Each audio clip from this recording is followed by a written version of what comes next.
एक और क्वेश्चन है उसी वेक्टर से रिलेटेड, उसी से रिलेटेड क्वेश्चन है, ये भी सेम उसी के जैसे है बस थोड़ा डिफरेंट है। पहले इस क्वेश्चन समझो फिर इसको सोल्यूशन करते हैं। The resultant of two forces, forces तो वेक्टर क्वांटिटी है, simple. The resultant of two forces of magnitude 4 newton and 4√2 newton makes an angle 90 degree with the smaller forces. इन दो फोर्सेस है, एक का मैग्नीट्यूड है 4 न्यूटन, दूसरे का मैग्नीट्यूड है 4√2 न्यूटन, और इन दोनों का जो रिजल्टेंट निकल के आएगा वो 90 डिग्री का एंगल बना रहा है किससे? स्मॉलर फोर्सेस से। तो स्मॉलर फोर्स कौन है यहाँ पे? ये 4 न्यूटन है, 4√2 न्यूटन तो ज़्यादा हो गया ना इससे, तो स्मॉलर फोर्सेस कौन होगा? 4 newton. Then angle between those two forces are, मतलब फिर उसी के जैसे पूछा है, इससे पिछले प्रीवियस क्वेश्चन के जैसे ही पूछा गया है कि angle between these two forces क्या होगा, क्योंकि ये फोर्सेस वेक्टर क्वांटिटी है। तो मान लेते हैं कि लेट, पहले सोल्यूशन लिखो, बहुत जरूरी होता है सोल्यूशन लिखना, कॉन्फिडेंस आता है सोल्यूशन लिखने से।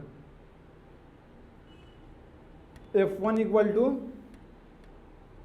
4 newton, F2 equal to 4√2 Newton.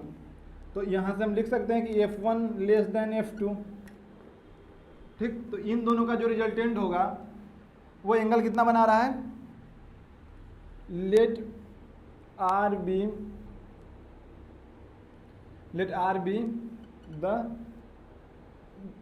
be their resultant।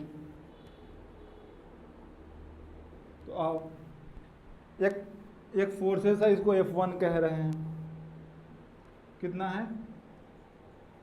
F1 है, और एक फोर्स F2 है, और उन दोनों का रिजल्टेंट R जो है वो F1 से स्मॉलर एंगल से कितना एंगल पे है? 90 डिग्री पे है।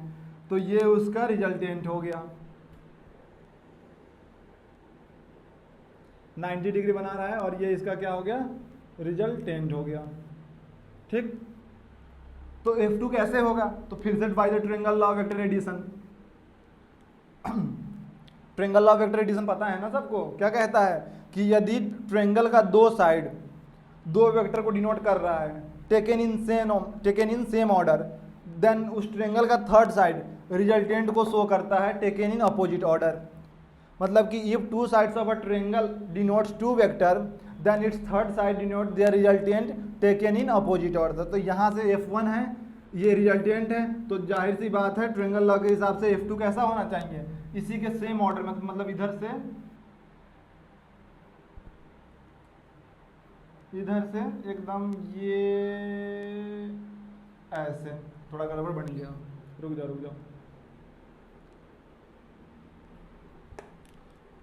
ये F1, ये रिजल्टेंट,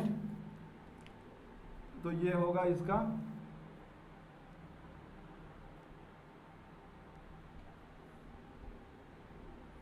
ये होगा F2 वेक्टर ट्रायंगल लॉ से। देखो ये टेकन इन सेम ऑर्डर है कि नहीं? ये F1 इधर से इधर जा रहा है, ये इधर से इधर जा रहा है, तो रिजल्टेंट किधर है? इस तरफ। सिंपल, अब सॉल्व हो जाएगा, तुरंत हो जाएगा सॉल्व। हमसे पूछा गया कि F1 और F2 का बीच का एंगल बताओ, तो एंगल कौन सा निकालते हैं? जब टेल से टेल ज्वाइन किया जाए, है ना, टेल से टेल ज्वाइन किया जाए। तो देखो इसको अगर हम आगे एक्सटेंड कर दे F1 को, तो ये एंगल क्या हो जाएगा? थीटा। और इसी एंगल को तो कहते हैं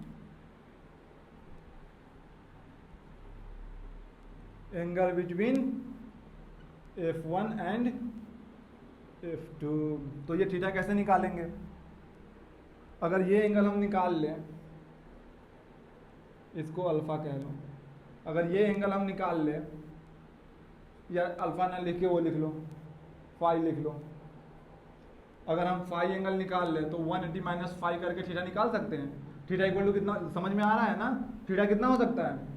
theta equal to 180 degree minus phi. तो बस हमें फाई निकालने की देरी है, अब आराम से फाई निकल जाएगा। tan फाई इक्वल टू कितना होगा? P/B। तो P तो पता ही नहीं, रिजल्टेंट तो दिया ही नहीं है, बस बोला गया है कि रिजल्टेंट इतना एंगल बना रहा है, इसका मैग्नीट्यूड तो नहीं पता, तो इसलिए हम क्या लगाएंगे? cos phi. तो cos फाई इक्वल टू कितना हो जाएगा? B/H। ये 90 डिग्री सामने वाला क्या होता है? H, हाइपोटेनस, और ये बेस, ये परपेंडिकुलर। तो cos फाई कितना हो जाएगा? B, मतलब का F1 का मैग्नीट्यूड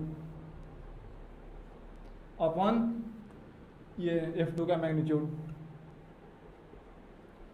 F1 कितना है 4 न्यूटन, F2 कितना है 4√2 न्यूटन, तो 4/4√2 इक्वल टू cos 5, तो यहाँ से 4 कैंसिल, तो 5 इक्वल टू कितना निकल के आएगा cos 5 इक्वल टू 1/√2, तो implies that 5 equal to 45 degree. 5 कितना निकल गया 45 डिग्री, बस यहाँ पुट कर दो, सॉल्व हो गया। तो so theta equal to 180 degree minus 45 degree, तो इक्वल टू 135 डिग्री आ गया। तो सो थीटा इक्वल टू कितना हो जाएगा 135 degree. This is the required angle between F1 and F2।